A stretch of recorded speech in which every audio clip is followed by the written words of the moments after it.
World Championship. Back with the leaders, 5 leaders: Dunn of Ireland, Sargent New Zealand, King of the United States of America, Alzat of Colombia, and Vetkov of Romania. Thank you for joining me. Do tweet in if you would like to, at Ant McCrossan, and let me know who you think might win this race today.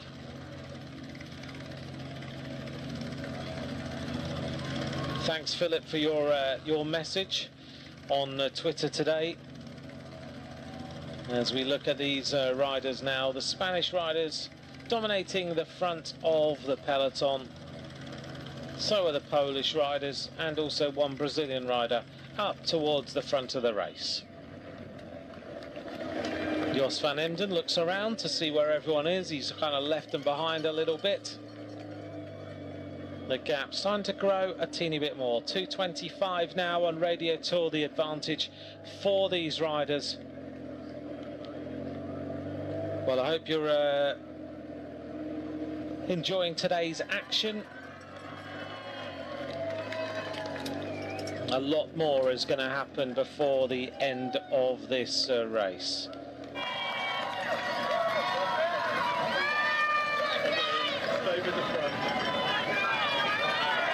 The Romanian rider kicking on at the front, still the rider from United Healthcare, a member of Rachel Hill's team. She was just in here just now, still looking really cool, spinning those pedals over as though it's still the beginning of the race as Ben King moves up on the outside on his Cannondale bike.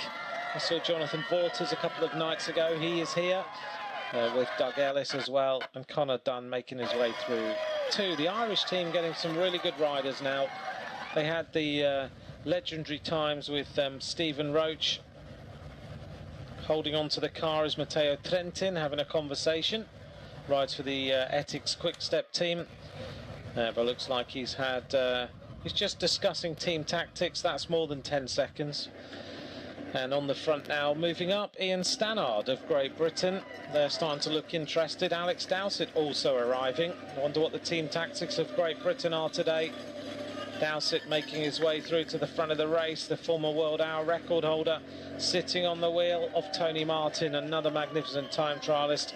But suddenly Great Britain are coming forward in numbers. I wonder what their tactic is going to be. Is it Adam Yates that they're going to ride for? But just talking about Ireland, now they've got Dan Martin, they've got Nicholas Roach, they've got Philip Diagnan, Connor Dunn, Sam Bennett, and many, many other riders. It's very impressive to see.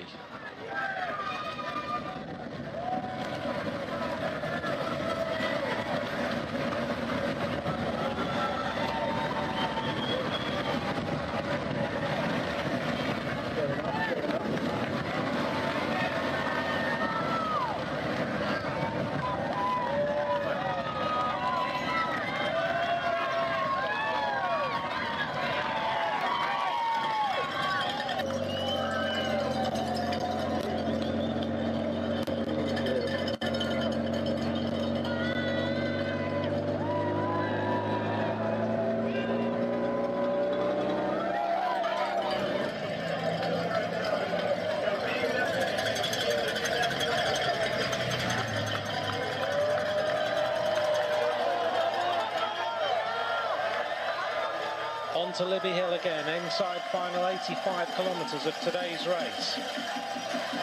Tom Bonan gives it a little bit of throttle, immediately tracked by Tony Martin. Tom Bonan is looking like he wants to get involved in the action now. So Bonan stretching the tempo a little bit at the front of this race.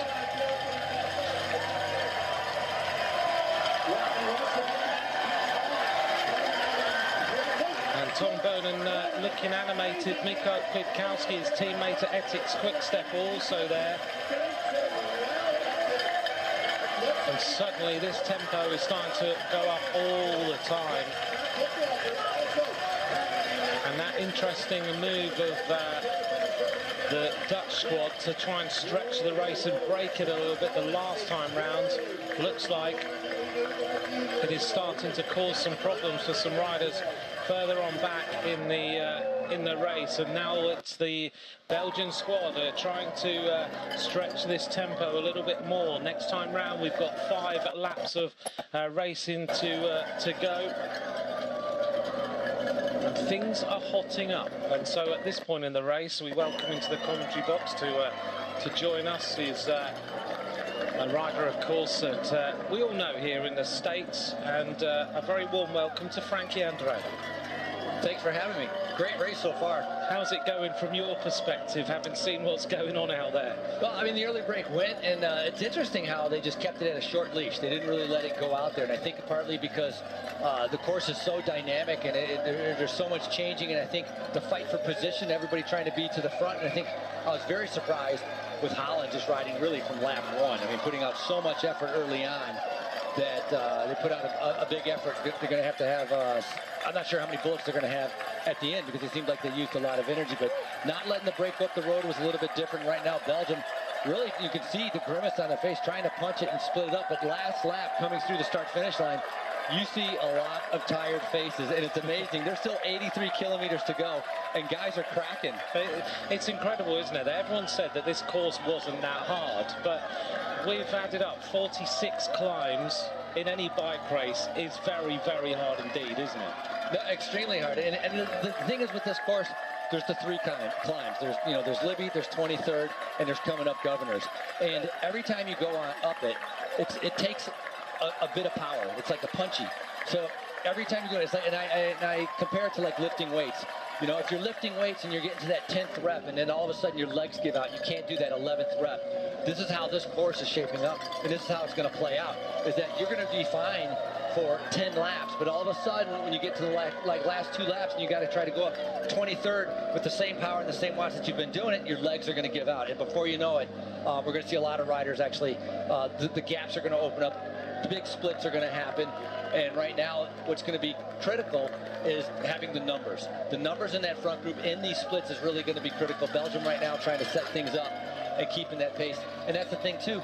Once a team senses a little bit of weakness or a split, they're trying to take advantage of it right away. And again, usually you don't see that in a World Championships or in any race until you get sorted down to the end. 82 kilometers to go is a lot of racing left. Yeah, because normally when we look at World Championships, and you know, you and I have seen lots of World Championships, generally what happens is you see the breakaway go, they get 10 minutes, they chase them down. The last 2 laps is flat out, full motor, everyone's going.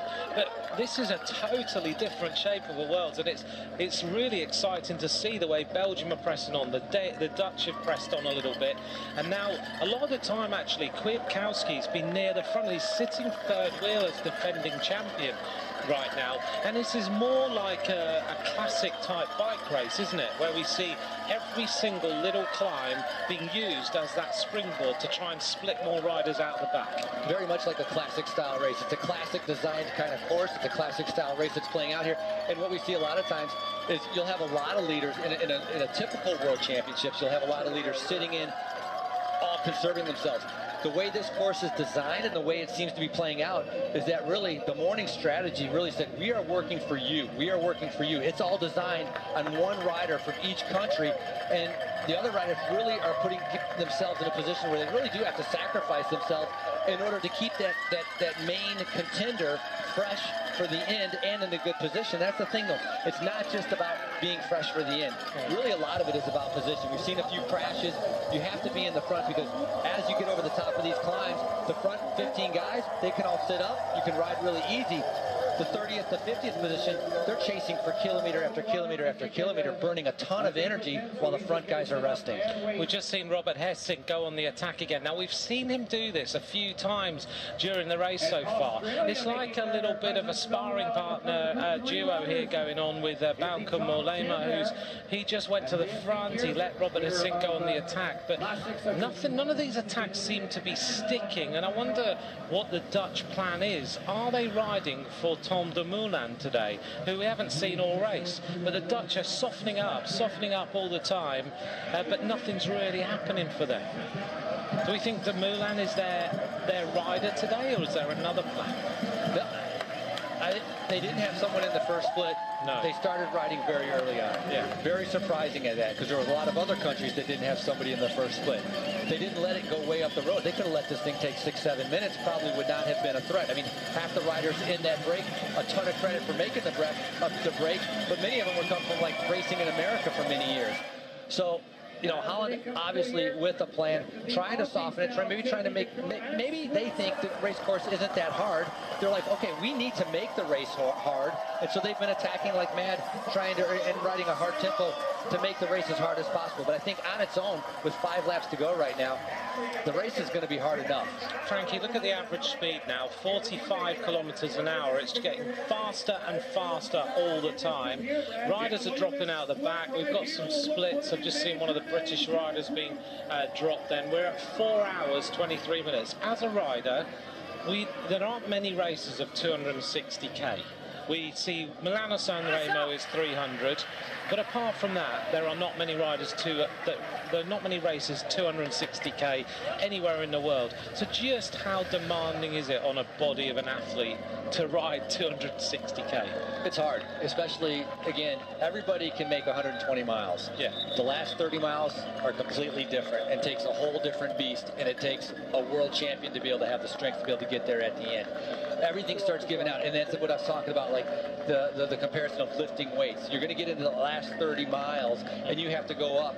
Libby in 23rd, the legs are just going to give out. Riders, they could be feeling very, very well, and they'll be very surprised how they'll catch up with them, and all of a sudden the power is gone. I've seen riders, you know, sitting in the group. Some of them are sitting back, and they're gambling.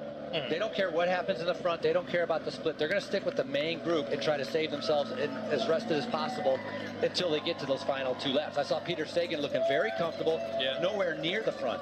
The last time they went through, the split was up the road. He was in the main peloton just riding. He's like, you know, I'm just going to roll the dice and see what happens. And sometimes to be able to win, you have to risk losing in order to win. And I think a lot of the riders in this group, at least the sprinter guys, have that on their mind right now. If it was raining, I think it would have been a better chance actually for the sprinters, because they would have had to go a little bit slower around the whole entire course. But every race we've seen so far has been a fantastic race. And the women, the juniors, it's been super exciting. This is shaping up right now to kind of explode and turn into another fantastic race. Yeah, I think it is. We've got 3 riders making their way off the front right now. One of them is that Kirienka trying to come across, the Belarusian in the colours. It might be Sweetsoff actually, who's just coming across here to these 2 leaders, which means that we are going to see a pretty incredible group at the front. So we've got Pantano at the front. And also in the group is also Guillaume Boivin of Canada. And it is Sweetsoff who's coming across to this leading group, who's a great time trialist who rides for the Team Sky. We saw Kirienka win the individual time trial the other day. So 3 riders now at the front, 79 kilometers to go. Pantano is the Colombian rider in the middle there.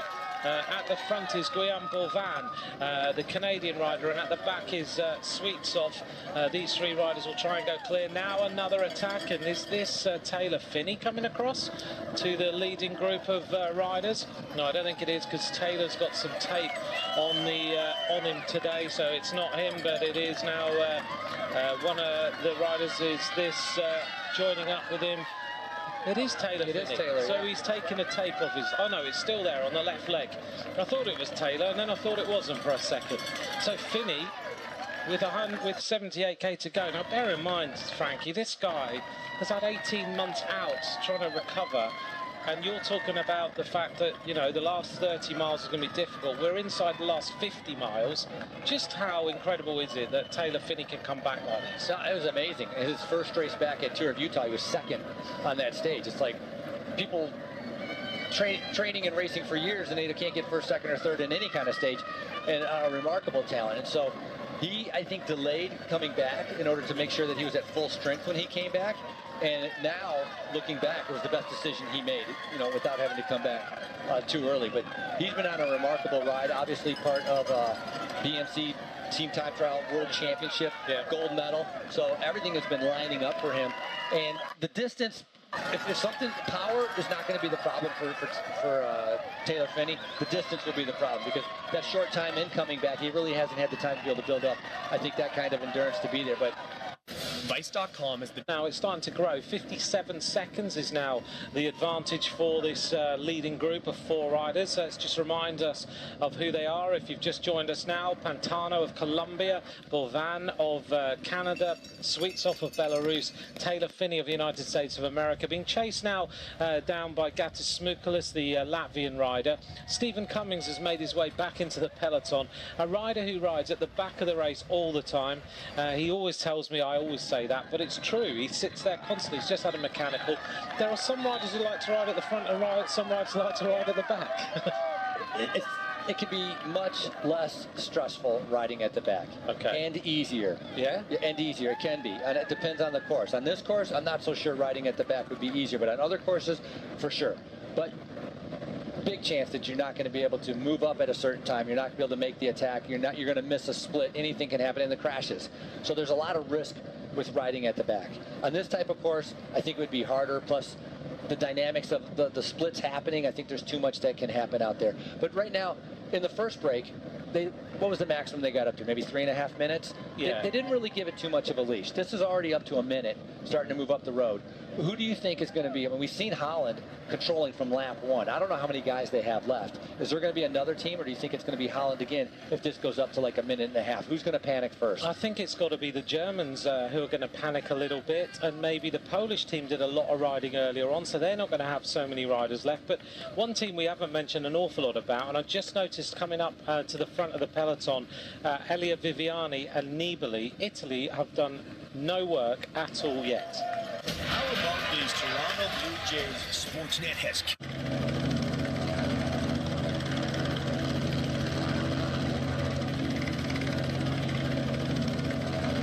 We've just heard that Nasser Bouhanni's had a mechanical problem and he's just been paced back into the peloton by 2 teammates. So Nasser Bouhanni is still in with a shout of winning this world title.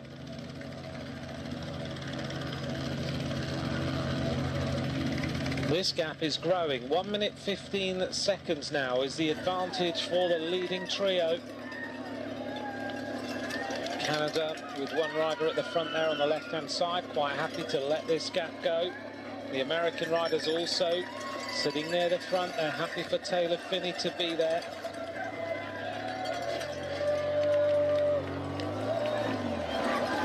Taylor Phinney igniting this race for the United States of America. They got the bronze medal yesterday with, of course, Megan Garnier, who produced a stunning performance for them to get that bronze medal behind her professional teammate, Lizzie Armistead. Taylor Phinney, a world champion of the team time trial. He won the Dubai Tour in 2014. He was the individual time trial world champion under 23 back in 2010. He's won a stage of the Giro d'Italia in 2012. And 1 rider trying to go clear here. This rider is Bagdonas of Lithuania, trying to go clear. He wants to try and get up the road if he possibly can and catch the leading trio.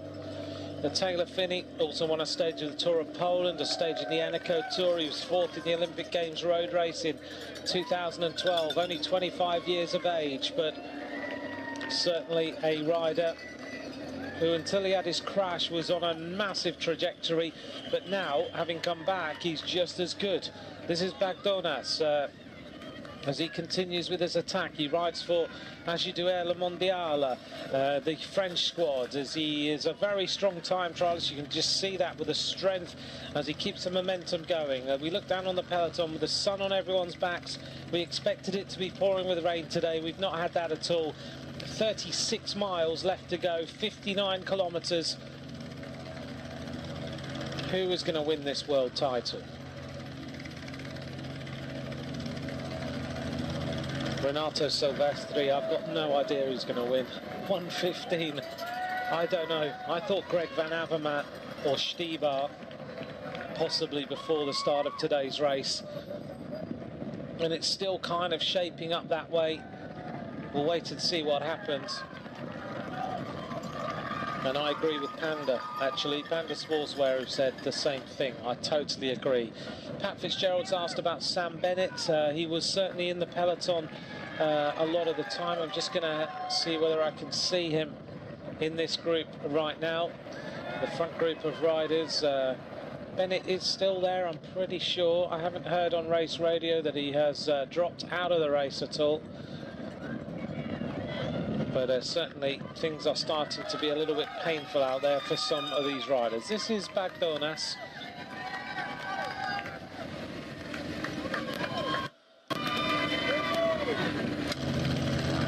And Kaminas Bagdonas is 29 years of age as he time trials away. He won the An Post Ross when he rode for the An Post Sean Kelly team. He's won a stage of the Tour of Britain as well, and he rides for now Agidouer Le Mondial.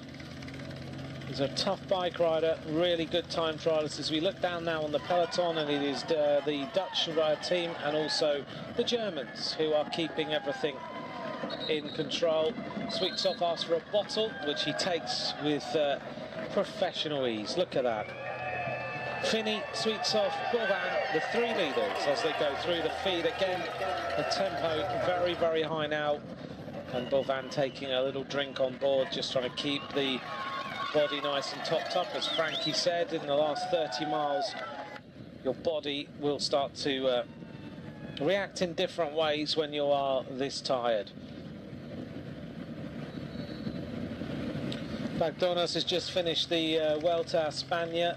It has been interesting the way we've seen little groups of riders going off the front all of the time in today's race. We had that early breakaway, but now as things stand, a trio of riders, and the gap now goes out to 1 minute and 25 seconds. Quite a similar pattern to what happened yesterday in the women's race, where we saw that group of riders go clear. They got over a minute with a couple of laps to go. And we're seeing similar things happening right now. But Bagdonas is giving this an awful lot of throttle to try and get to the front of the race. I don't know what his time gap is right now. As soon as I hear it, I'll let you know. Downhill then with Bourvan in the super tuck pedalling action, as Frankie said when he came into the commentary box. Taylor Finney right on the wheel. Sweetsoff looking good. Bagdonas now starting to build his advantage on the peloton. The big question is, can he get to the front of the race?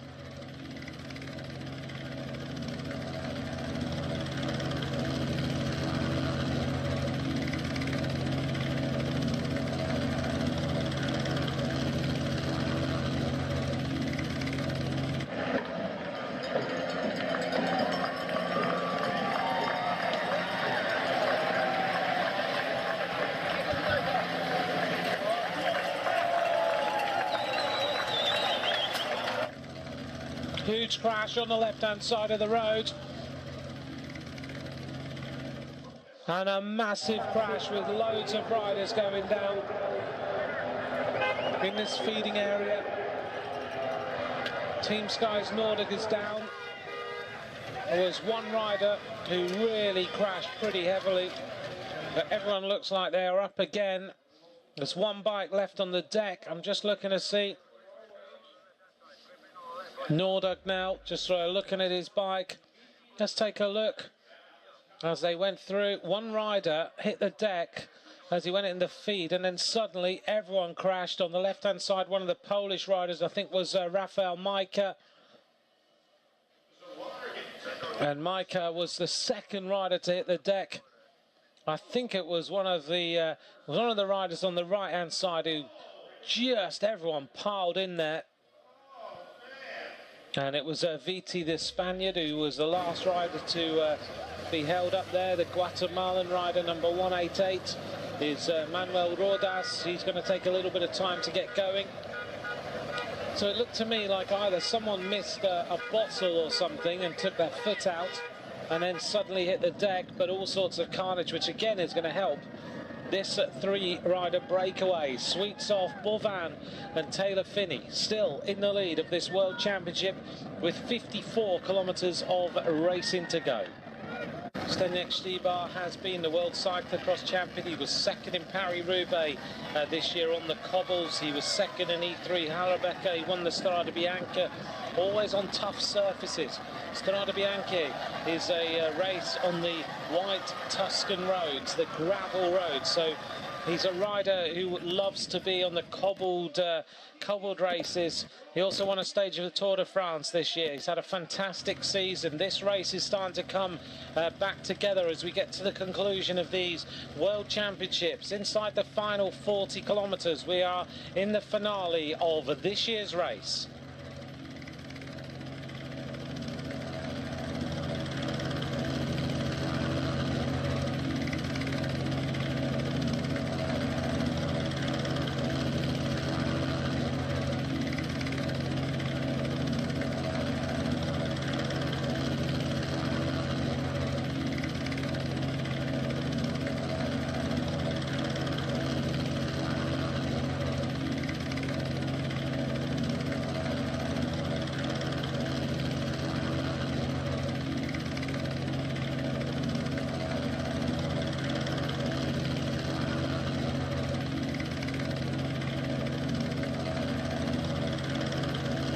Inside 40 kilometres to go. On the front of the peloton, still Robert Hessink and Roman Kreuziger continue with their work rate to try and bring the race back together. Tony Martin just tracking things a little bit. They'll be looking after the interests of predominantly Andre Greipel.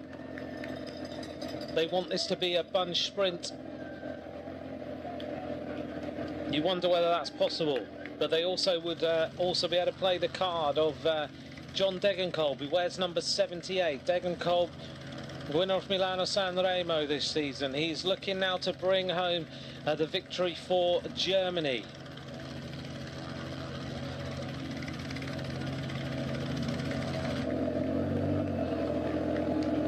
Just heard from Alex Dowsett. Said it was pretty hard out there. He is retired from today's race. He had to bring back the big split for the rest of the British riders, and he said it cooked him. So he's now able to just recover and relax a little bit. The rain has gone off, the sun has come back out. So it looks like we may well stay dry by the looks of things until the end of this race, which would be stunning news if that does happen. Looking down on a diminished peloton, as you can see, similar to the women's race yesterday, things are just going, the peloton getting smaller and smaller with riders going out of the back of the race. The three leaders are just there in front to the right hand side, and suddenly Denmark come to the front. Well, this is a big move from the Danish team. They're looking very, very strong, aren't they? Look at this, the entire Danish team. Chris Juul Jensen on the front of the race. He's an Irish-Danish rider. When you meet him, you think he's going to be Danish, and then you talk to him and he's got a full-fledged Irish accent. But he has dual nationality, and he chose to ride for the Danish squad. So Chris Juul Jensen on the front of the peloton right now. In their team, Lars Bak, Rasmus Guldhammer, Matti Breschel we've mentioned. They're looking to set things up now. Michael Morkov, Michael Volgren Andersen. That's the team of Denmark as we make our way up towards the climb yet again. These riders going along the banks of the James River, closing in now on the three leaders. It looks like they're going to be caught. So Taylor Finney, Sweetsoff and Bovan, their time in the lead is about to come to an end with the momentum of this Danish team, who look like they are really motoring on the front of the race. Chris Juul Jensen will ride for the Australian Orica Green Edge team next season, and this is closing up very fast. We go underneath the railway tracks, and suddenly this gap, which went out to over a minute, is about to be closed. And as we hit Libby Hill, this race is all going to come back together. I think we're going to see some fireworks now. The British team moving up on the left-hand side of the screen. Take a look there. They have Ben Swift on the wheel. That is on the front now. Stannard is up there. They're going to shut things off. Luke Rowe is the first rider onto the cobbles. They've put him in a perfect position. It looks like Stannard and Swift are going to kick things on over the top of this climb this time. And Swift, of course, has finished 12th in these World Championships last year. We've heard from Great Britain that they are kind of running a loose plan along the sort of lines of Swift going for the sprint. These two riders lead up the climb this time. Near the front also, one of the French riders. And Denmark, they tried to take control, but it didn't really work as Stannard and Swift with Kwiatkowski on their wheel. Next year he'll be a teammate of theirs. Boonen is there, Martin is there. The Dutch team with Bauke Mollema, he is up towards the front. Rui Costa also there. Buani is still near the front of this race. We haven't mentioned Peter Sagan yet. Sagan just hiding somewhere in this peloton. So is Matthews. And a couple of British riders going out the back. Stephen Cummings is still there. Luke Rowe has given everything he can. Yuri Sagan disappears out of the back as they go over the top of the climb, and it is Ben Swift who leads. He takes a bottle. Kwiatkowski still looks as cool as a cucumber as he sits up and takes a drink. He's now taking on a bottle. And it looks like he's going to completely check and do it up. He must have been a little bit loose. Swift is the leader of this race. Suddenly, with 35 kilometres to go, there's a changing of the guard at the front of this World Championship.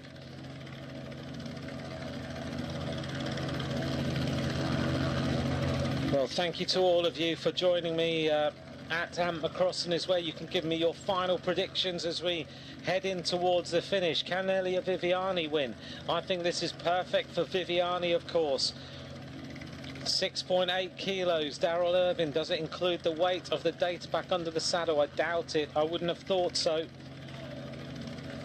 And Mikko Makesi, Geraint Thomas would have been perfect for this course. He would. Now the attack.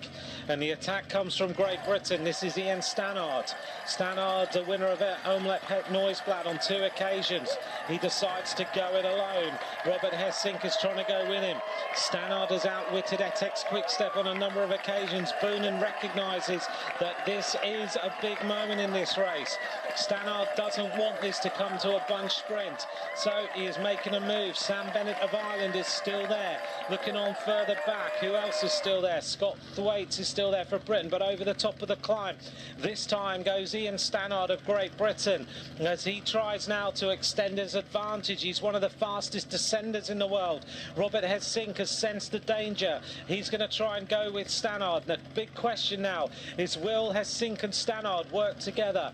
Hessink has done an incredible amount of work in this World Championship so far for this Dutch squad, but he's taken the opportunity to go with him. Look how quick they are going downhill from the helicopter. 34 kilometres to go. Stannard goes whacking through that corner. Tom Boonen is there as well for the Belgian squad. Everyone is sensing that this is a big, big move, and Stannard is just time trialling away from the rest of this field right now. He takes a bottle. He gets rid of it to a fan at the side of the road. And Stannard goes through the right-hander yet again. He obviously feels very, very good. So this is an enterprising move by Ian Stannard of Great Britain, maybe motivated by the move of Lizzie Armistead in the finish yesterday. They're heading through Shotcourt Bottom now. Stannard has pulled away a group of riders. Tom Boonen is looking around to see what the makeup of the group is. Stannard looks to see what is going on. I'm pretty sure Sagan has just made it onto the back of the group. Just taking a look here to see what has happened. No, here comes the attack, and it's one of the Dutch riders who is making a big, big move, having Stannard been the rider to go away. A massive attack at the front of this race now. And the Dutch are starting to... Bauke Mollema has now gone. It was Bauke Mollema, sorry, not Robert Hessink who made that move. So Mollema has used it as a springboard. Bauke Mollema has gone on the attack for the Dutch squad. He's right on form right now.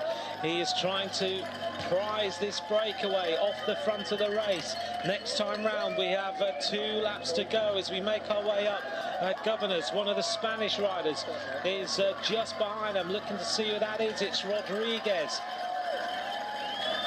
Or it might, it could be Moreno actually.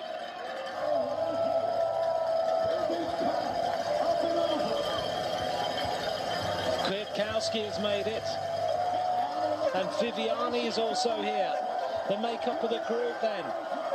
Bonin, Viviani, Stannard. Also in here is Moreno of Spain. Moreno has made it into that front group. This is a really dangerous move. Kwiatkowski has also made the move. Here we are on the front. Bauke Mollema, Kwiatkowski, Tom Bonin, Moreno, Stannard, Viviani, and on the back of the group looks to me like Andre Amador of Costa Rica. These riders are going clear. They really need to work together now to try and build the advantage. Kwiatkowski looking around. Is he surely going to work here? Moreno goes to the front. His job will be to track this breakaway. Bauke Mollema, 2 laps of this World Championship to go. Tom Bonin is joining up with a classic specialist in Stannard.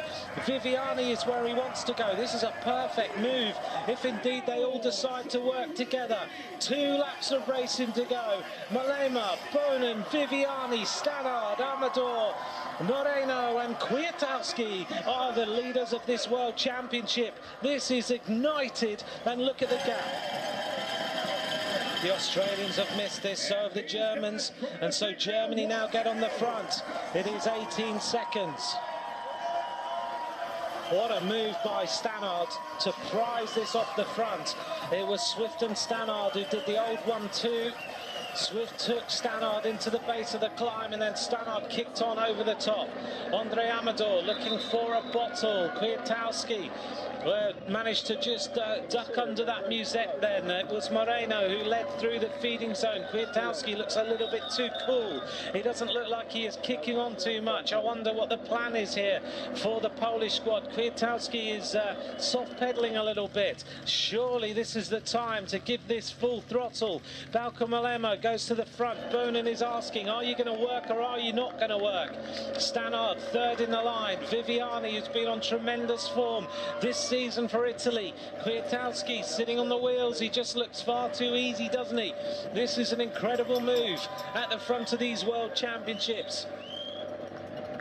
Tom Bonin has been the world champion previously.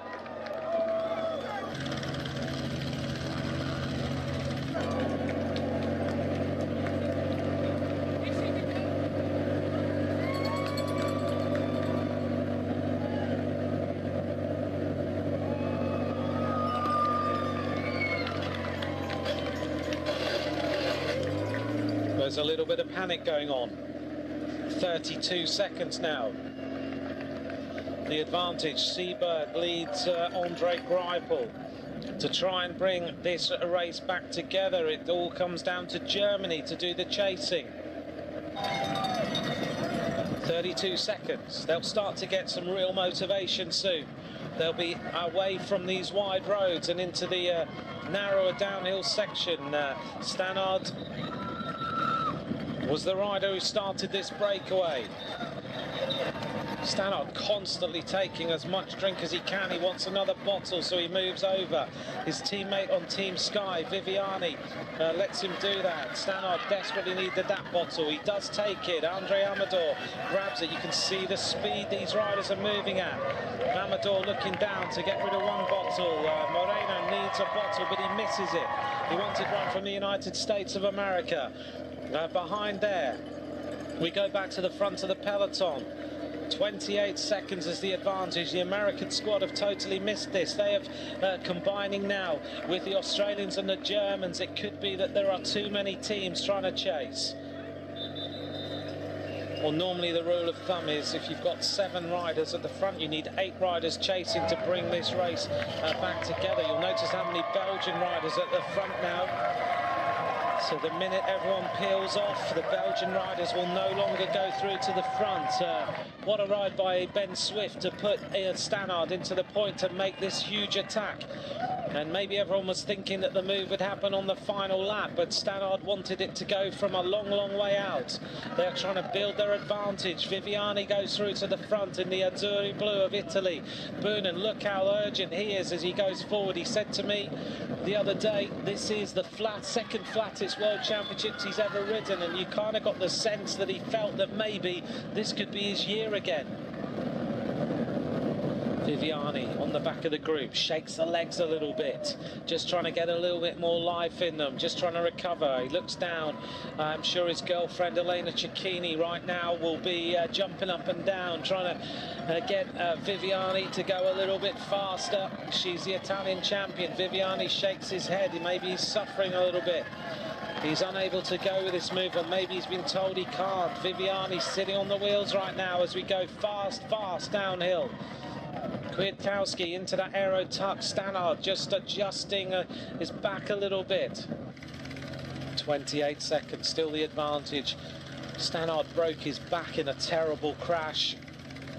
Luckily, he managed to recover, and he's now looking strong in this World Championship. Boonen at the front goes through. You can't get much stronger riders than this group of riders that we have. This is absolutely incredible. Bill Morse, to all the World Championships, use a circuit course. What they generally do is they start one place, come to another, and then do finishing circuits. So it's not unusual to be on a finishing circuit, although I would say the characteristics of this are a little bit different to that we've seen. Joshua David wants to see Peter Sagan win this world title. A lot of people do want to do it, but this breakaway group right now are holding their advantage as Stannard kicks on, going uphill. Bauke Mollema goes to the front. Danny Moreno of the Spanish team. So the Spaniards won't chase, the Dutch won't chase, the British won't chase, neither the Belgians or the Polish or the Italians. But Viviani has decided that he can't contribute to this breakaway group, so they are obviously riding for Vincenzo Nibali. It means he's got to sit on the back of the group right now, and these professional riders will totally understand it. Two teammates from Ethics Quickstep. Kwiatkowski looks at Boonen. They've ridden together so many times. There's the German powerhouses at the front. The Italians are coming forward. They want to block this one a little bit, even although Viviani is using the excuse of Nibali to sit in there. The Belgians are trying to disrupt this a little bit more. Just looking to see if that's still Ben King near the front of the race for the United States of America. If it is, it's an incredible ride by him. He was at the front earlier. The Dutch now arriving. They're trying to block things off a little bit.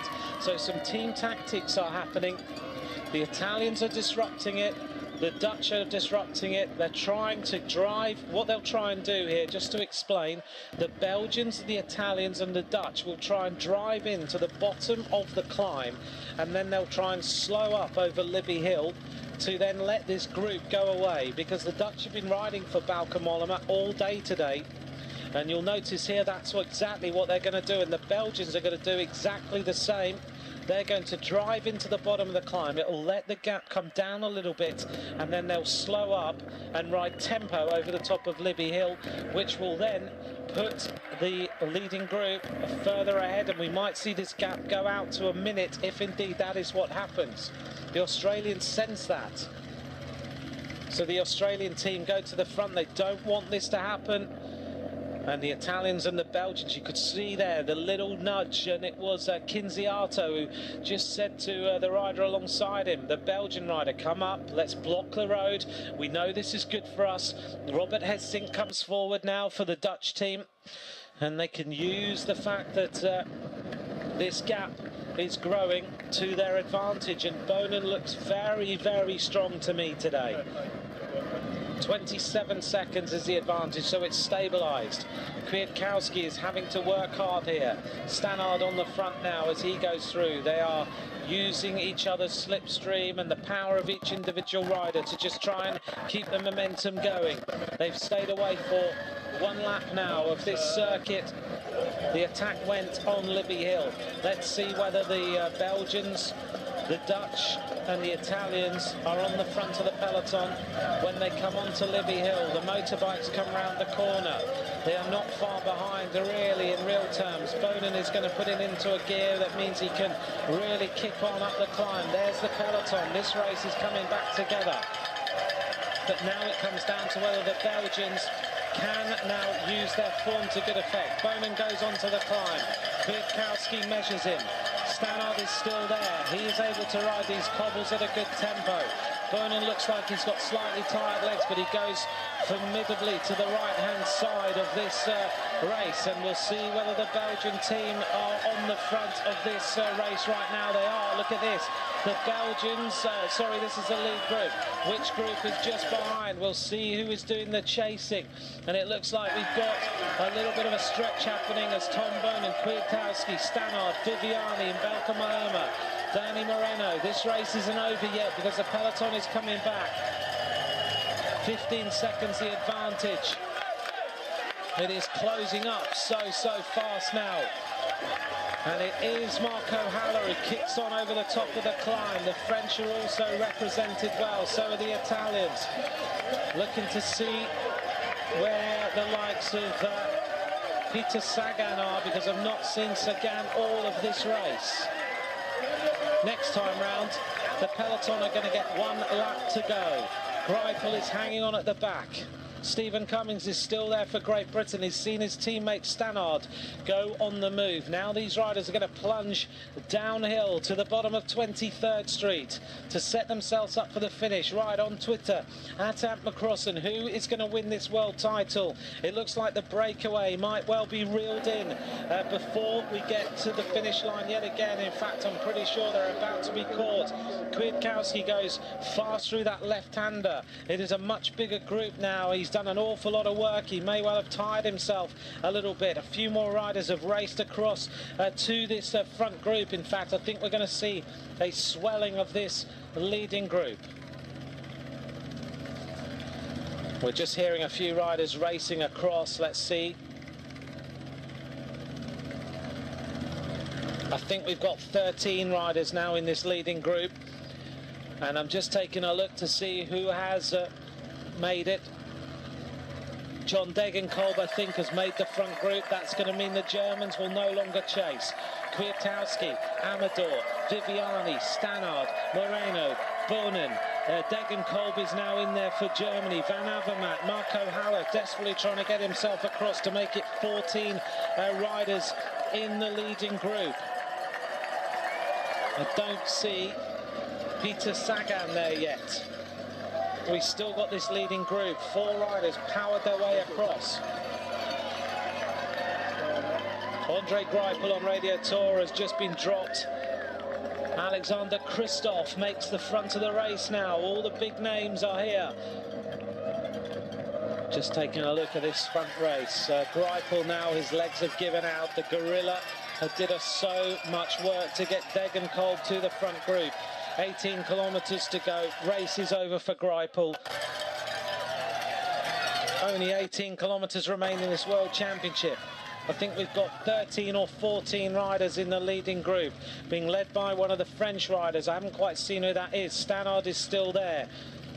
One Italian rider also made it across to this front group. I'm wondering if it was Vincenzo Nibali.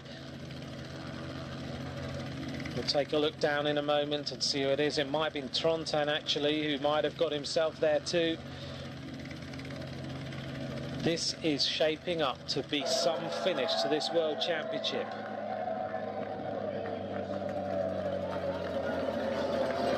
Stannard looks around. Bonin is still there. 14 riders. Another few riders make the front split now. You can see a definite split as we go through Chocolat Bottom. Who is going to win this world title? Viviani leads. Coming through now, Van Avermaet.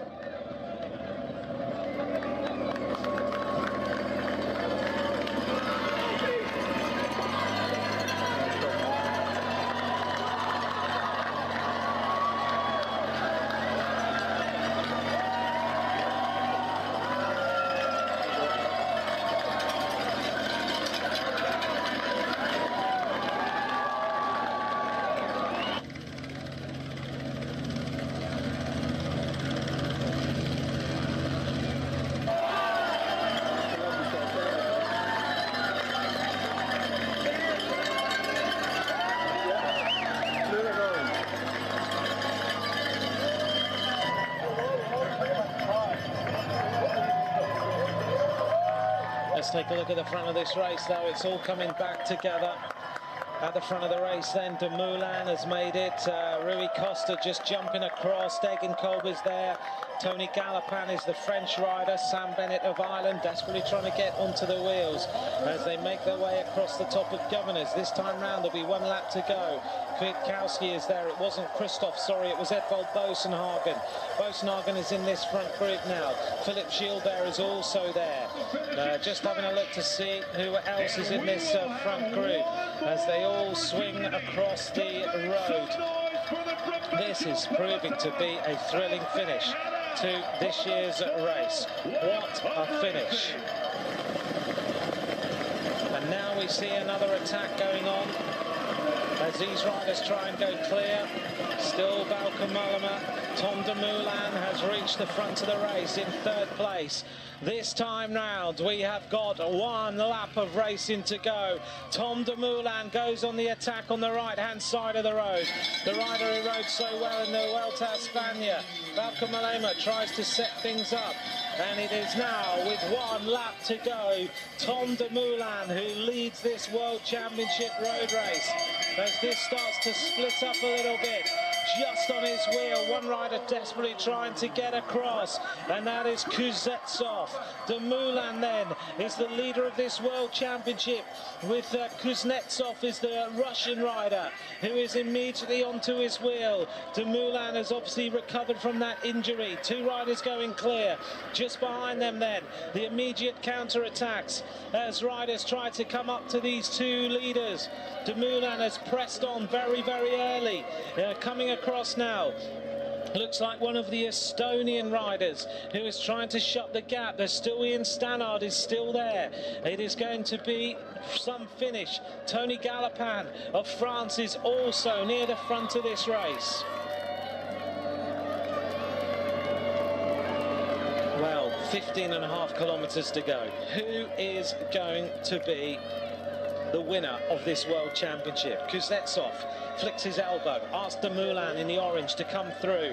Rui Costa now is the rider who's coming across to these leaders. Rui Costa was the world champion in 2013, and now Rui Costa arrives at the front of this race. He looks around to see what is going on. Behind him, certainly a big group of riders who have been dropped by this.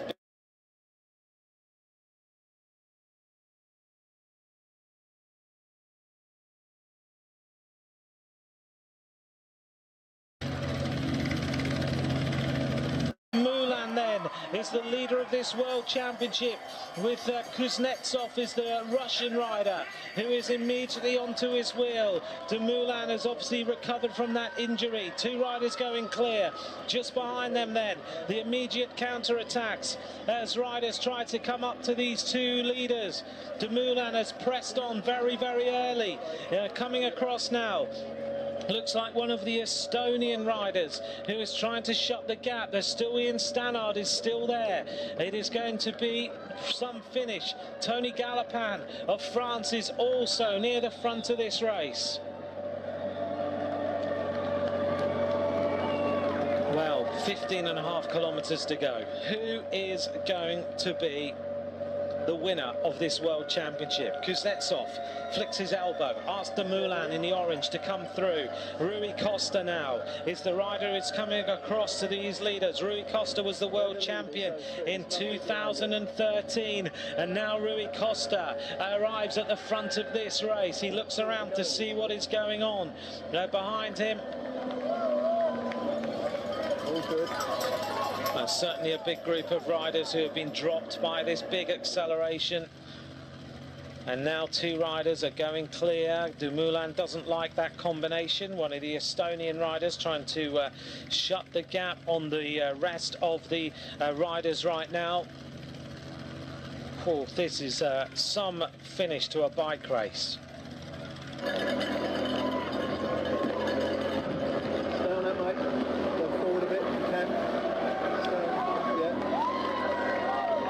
Big move now at the front from one of the Portuguese riders.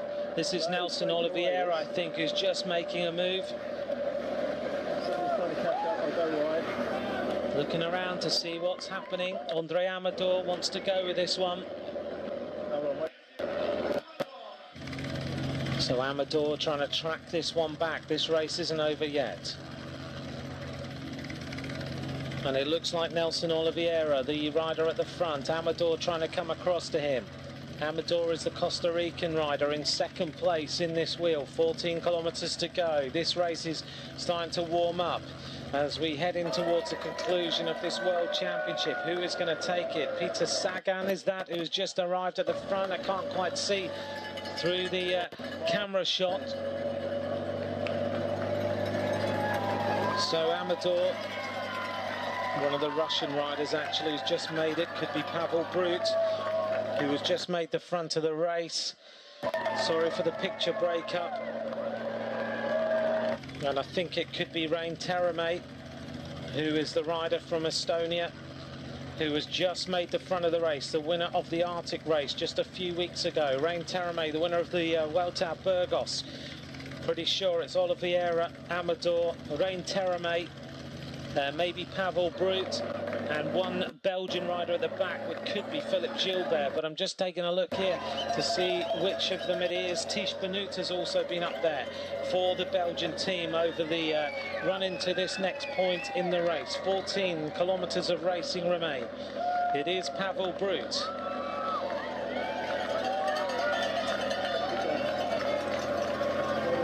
Four seconds the advantage for this leading group.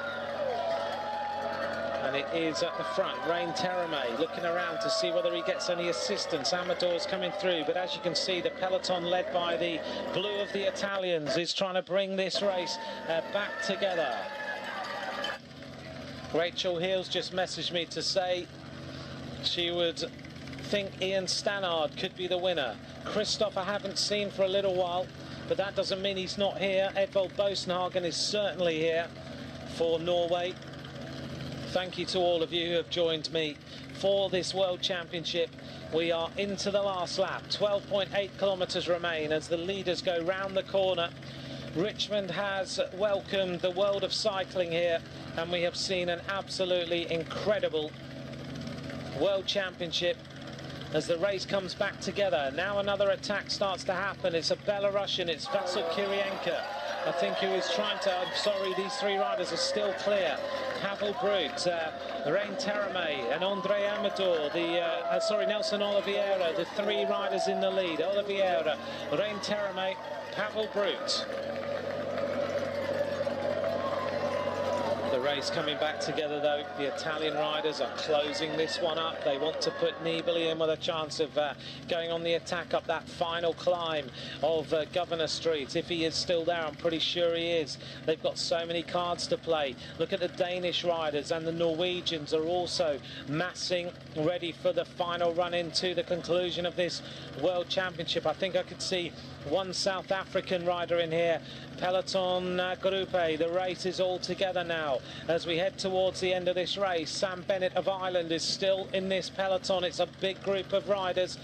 Are we going to see the same as we've seen in the other races, with the likes of Kevin Ledamois racing away over the top of the climb the final time to hold on to the finish line?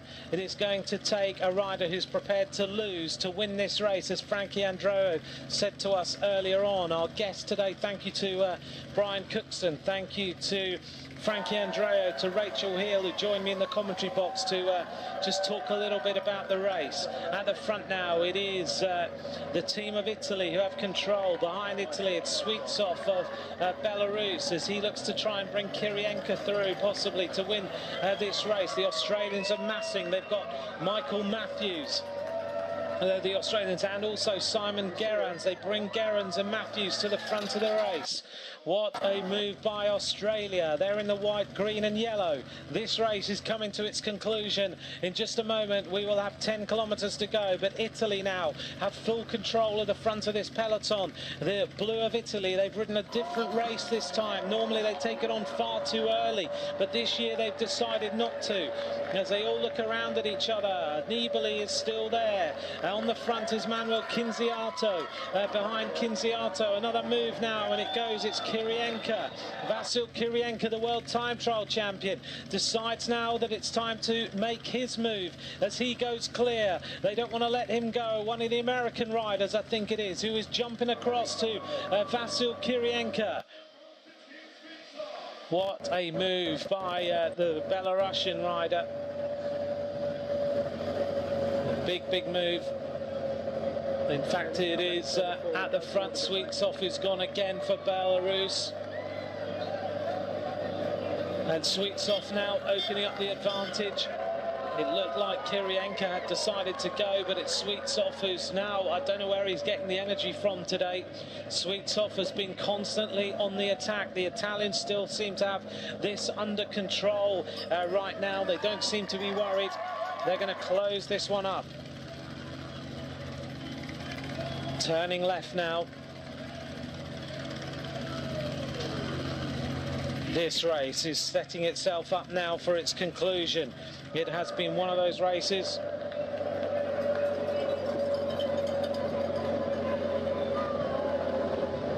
This is a big move at the front. And it's Tyler Farrar who is on the move now.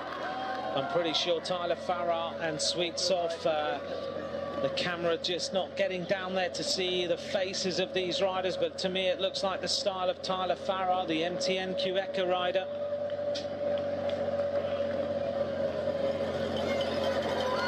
So confirm then that it is Sweetsoff and Tyler Farrar. I can see here Tyler Farrar riding for the MTN Quebec team, the American rider going clear with Sweetsoff, who's already been on the attack a couple of times today. But Tyler Farrar trying to make the move now. We don't see Tyler Farrar race like this normally.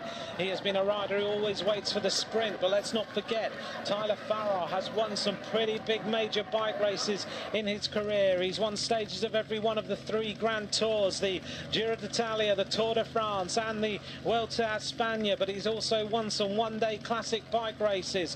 I saw him a few days ago. He looked very lean and ready for this World Championship. Tyler Farrar now on the front of the race, delighting the American fans. Sweetsoff is going to go through. These two are just giving it absolutely everything they can to stay away. They have got, what, over 250 kilometres in those legs, and still they are motoring.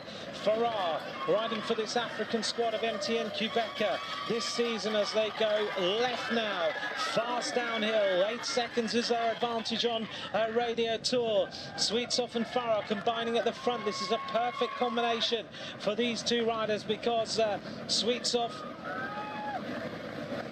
9 seconds now. They're getting up towards the 10-second mark. It's looking like it is going to be a fantastic run in to the finish line. Tyler Farrar with that little ponytail at the back as he tries to power his way through to try and keep this breakaway going. 8 kilometres of racing to go. Sweetsoff has been a real powerhouse in this race so far. He was in that big group on the attack earlier on today, but now he's combining with the American rider, Tyler Farrar. 10 seconds now the advantage. Have they outwitted the rest of this peloton? Farrar can definitely climb. He loves the cobbles. Tyler Farrar is a rider who has lived most of his time in Belgium. He has lived there for a long time. He recently moved back to the United States of America. He will ride for the MTN Quebec team next year, which will be the Dimension Data squad.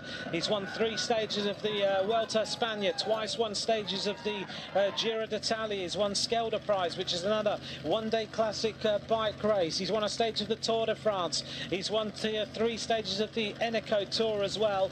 We haven't really seen him race like this for a while because he was traditionally the sprinter of the Cannondale Garmin team, but unleashed now to try and go for this world title. 7 seconds now is the advantage as they make their way down to the banks of the James River, and now Farrar is trying to go it alone. He gets rid of Sweetsoff. He literally is riding Sweetsoff off his wheel as he looks around. He says, come on, come with me here.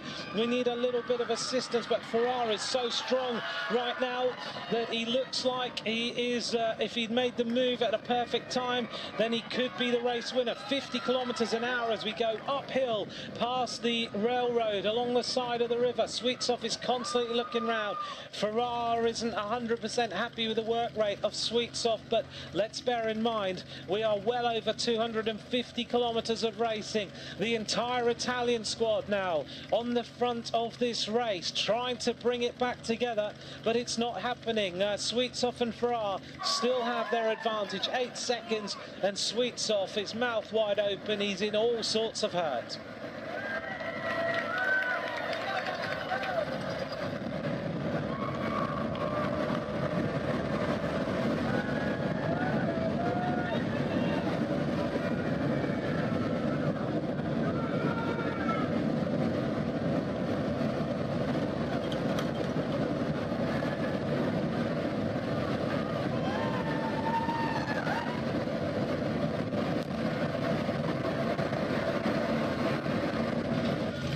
Tyler Farrar and Sweetsoff, 5.8 kilometres to go. We look at a diminished peloton led by the Italian squad.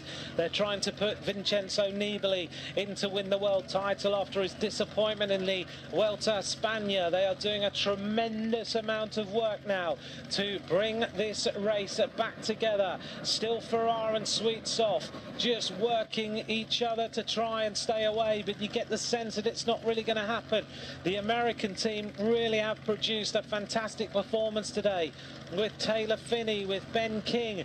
Brent Bookwalter previously was in a little bit of the action.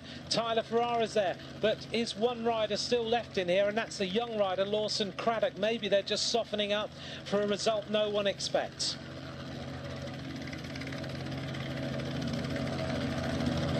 Look at the blue of the Italians all on the front of this peloton. Now the Belgians also arrive. This race is going to come back together as we turn onto Libby Hill. The peloton is all together. Who is going to win this world title? There is a lot of riders in with a shout of winning this. Now another big attack, and Farrar goes yet again. He's refusing to give in.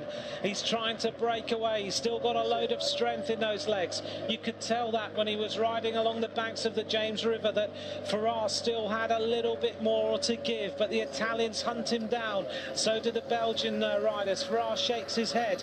The arrival of the Dutch team as they all look around. De Milan is still in the wheels. There are riders we haven't even mentioned today. Noticeably, just look about 5 wheels from the front. Nasser Bouhanni, the French sprinter, is now there. Bouhanni, can he win the world title? They are sprinting their way up towards Libby Hill this time.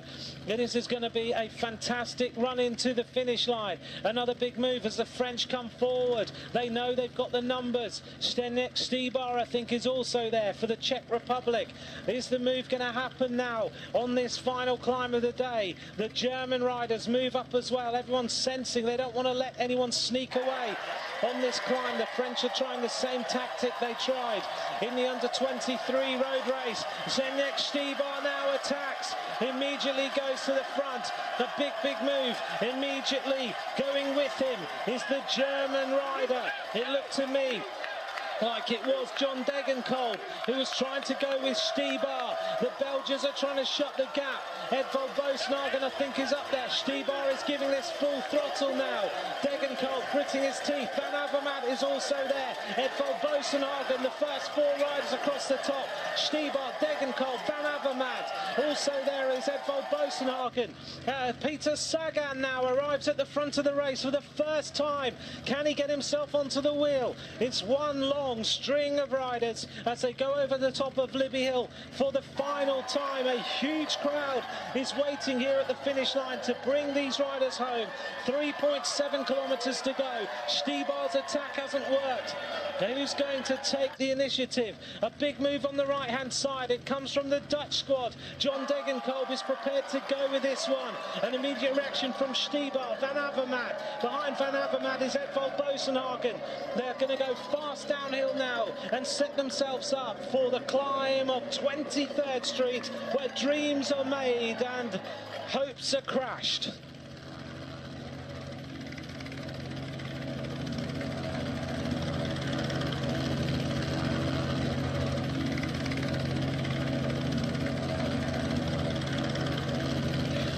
Thanks for all your messages today. Thanks to Tori Valentine, to Pat Fitzgerald, to everyone else who's just recently tweeted in. We are nearly at the end of this race, the end of a week of incredible racing here in Richmond. We hit 23rd Street now. One rider going on the attack, and it looks to me like one rider trying to make a move. This is Greg Van Avermaet. Van Avermaet, tracked by Peter Sagan. Sagan now goes on the attack.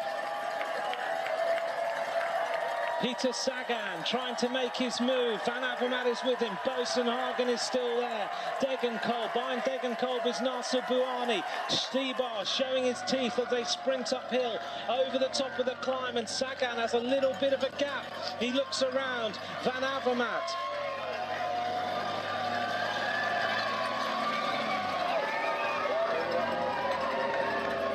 Peter Sagan gives this full throttle now. He goes into the aero tuck. Look at this, downhill, and he's in Frankie Andreo, as he said, the super tuck. He looks around now. He's trying to go away. Sagan is on his own. Can he win the world title? Sagan, look at the gap he's got as he goes into shock or bottom. Sagan leans the bike over, right on the limit right now. Peter Sagan has gone through that corner like he was absolutely on the limit. Behind him is a Greg Van Avermaet and Edvald Bosenhagen. Sagan takes one little look around. He's so cool. He just leans with the forearms as he now goes round the right-hander. Peter Sagan, he's going now to try and win this world title. He hits 42 kilometers an hour. What a bike handler this man is. He's taking seconds out of these riders. Peter Sagan hugging the right-hand side of the road. What an absolutely incredible attack by Peter Sagan. We haven't heard him all race. A little uphill section now. He's looking for the gears. Sagan looking down. Is it going to engage? Bosenhagen is trying to wait and wait, but Sagan has the advantage. This looks like it could be the world title for Peter Sagan. He would be the most popular world champion I have ever seen in the last few years. Bosenhagen now tries to jump across to Sagan. Behind Sagan, the Spanish team are trying to salvage something. Sagan turns on to Governor Street. He's now going to set himself up for the most important climb of his life. Peter Sagan with 1 kilometre to go.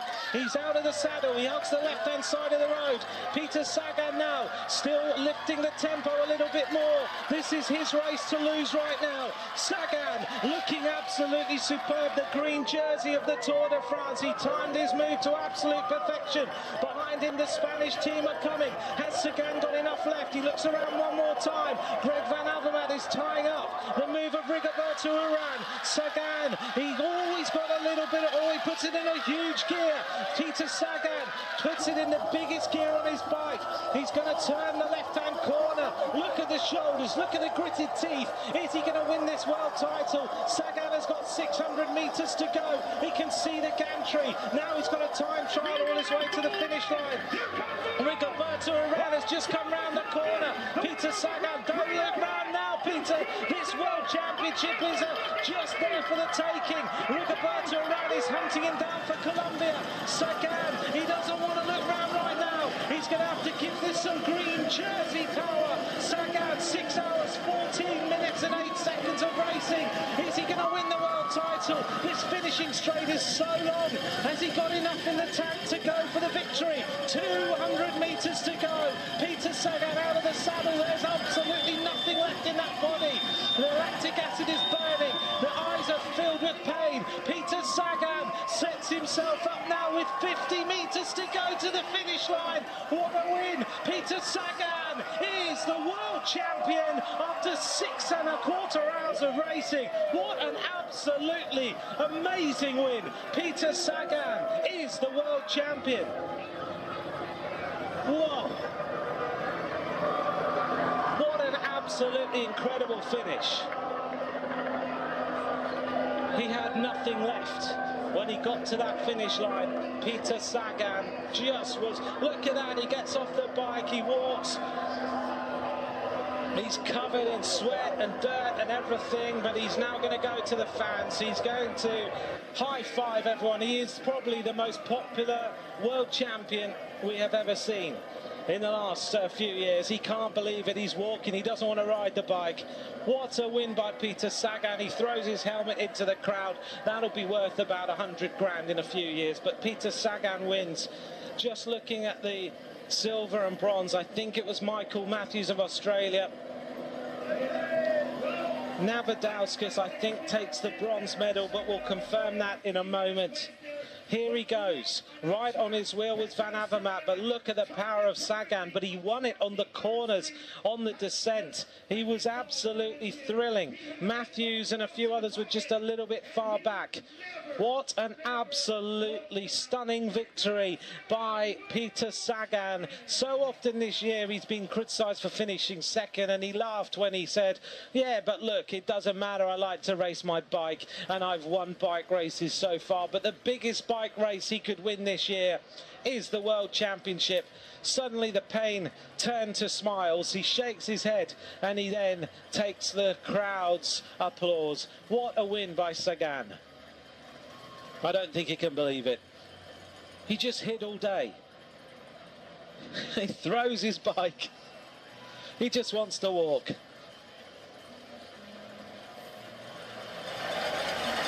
Peter Sagan is the world champion.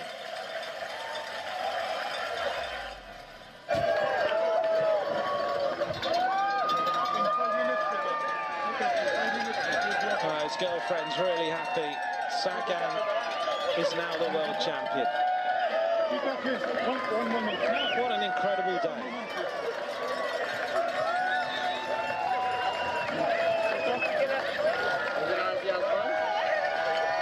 She's got the green glasses on.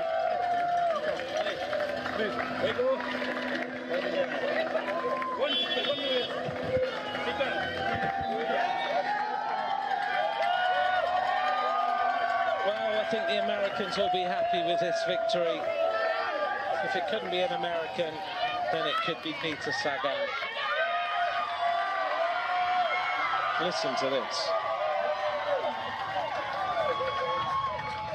11 stage wins in the Tour of Switzerland, 4 stage wins in the Tour de France, winner of the green jersey, 13 stage wins in the Tour of California, 4 stage wins in the Vuelta a España, the winner of Ghent-Wevelgem, the winner of E3 Harelbeke, 5 stage wins in Tirreno Adriatico. He's a bit of a showman sometimes, but Sagan is a tremendous bike rider. Sagan wins in 6 hours, 14 minutes, 37 seconds. The Australian Michael Matthews, silver medal for him. Ramunas Navadauskas takes the bronze for Lithuania. Behind him, Christoph, Valverde, Gerrans, Galopan, and the defending champion Kwiatkowski.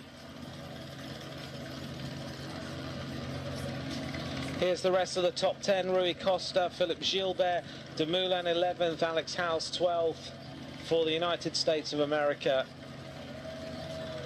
And Ryan Terremain, Kuznetsov, riders we mentioned during this race, still in the top 15.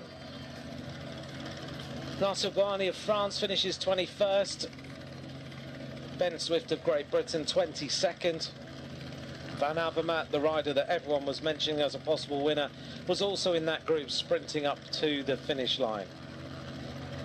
Rigoberto Urán, as he hit the top of that climb, had given everything. He came in 18 seconds down. Boonen 34th, Demar 37th, Sam Bennett of Ireland 39th today.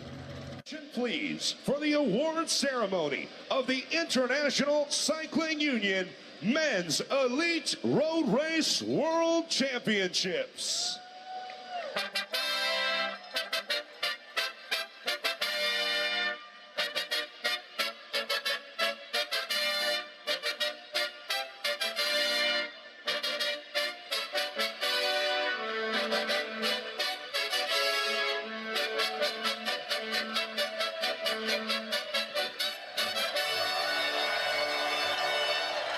Peter Sagan walks onto the stage with Michael Matthews and Ramunas Navadauskas.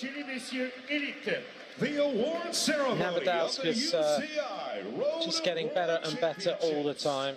In third place, earning the bronze medal from Lithuania, Ramunas Navadauskas. seront présentés par Monsieur Brian Cookson, président de l'Union cycliste internationale. Presenting the medals is Mr. Brian Cookson, president of the UCI. Les fleurs seront présentées par également la montre généreusement donnée par Tissot. Presenting flowers and the watch kindly donated by Tissot is the First Lady of Virginia, Dorothy McAuliffe.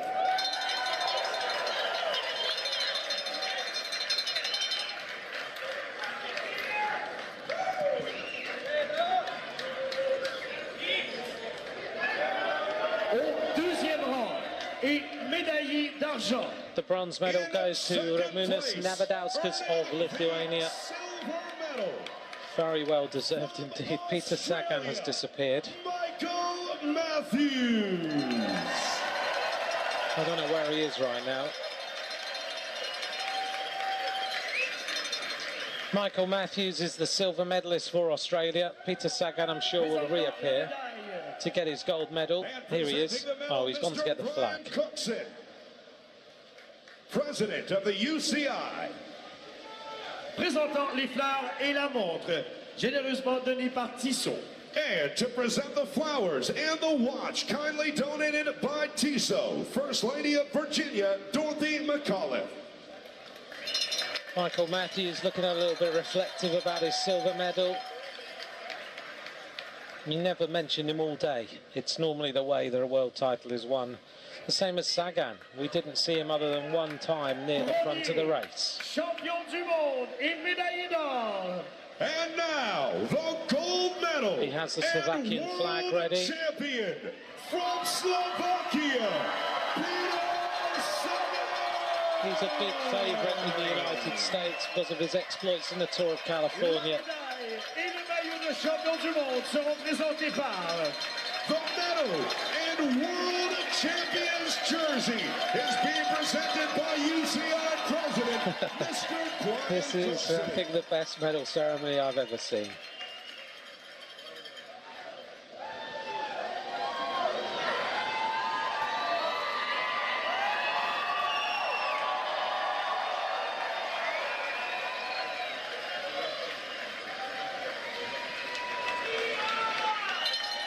Peter Sagan is the world champion. Généreusement donnés par Tissot seront présentés par. And now, presenting the flowers. The Slovakian and watch rider kindly got donated everything by Tissot, absolutely right. First Lady of Virginia, Dorothy McAuliffe.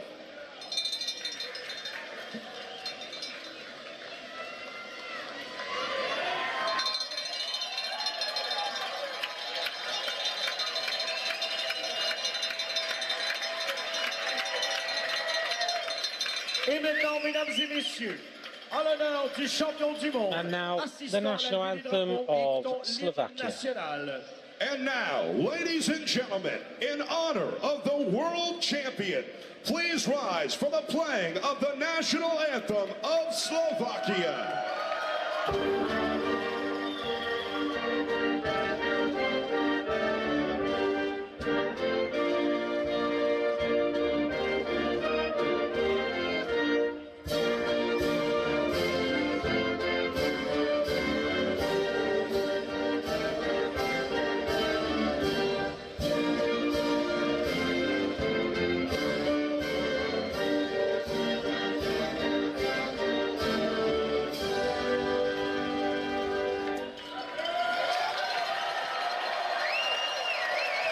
World champion Peter Sagan of Slovakia, silver medalist Michael Matthews of Australia, Lithuania's Ramunas Navadauskas takes the bronze medal. Of the elite men's road race world championship.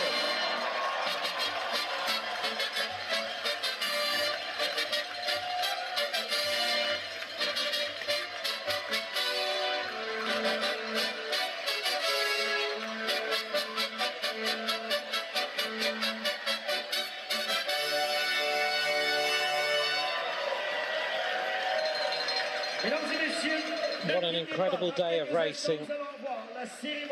It's always the strongest rider on the day who ends up winning the World Championship. It's the cleverest, the strongest, the most tactically astute, and Sagan got his move absolutely perfect.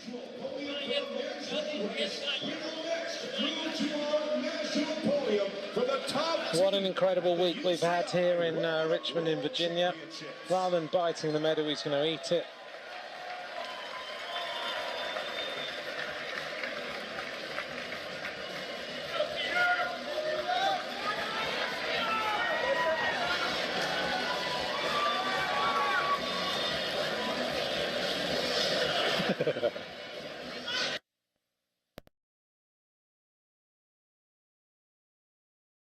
That's right. You have to really signal and use your voice to move over to the side, and make sure that you're over there.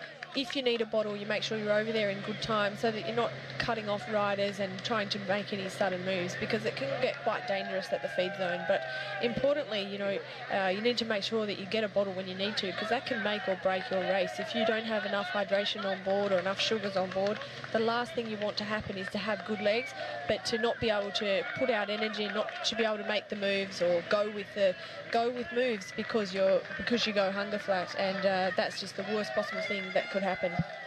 And if you are in a race and you move over, do you generally take a bottle anyway and look around, see if a teammate wants it, and then get rid of it if you don't need it, or what's the normal rule applies? That's right. Always get a bottle from your team, from your soigneur, from the person who's feeding the team, and give it to a teammate. Absolutely. All about teamwork and all about keeping the energy levels as high as you possibly can.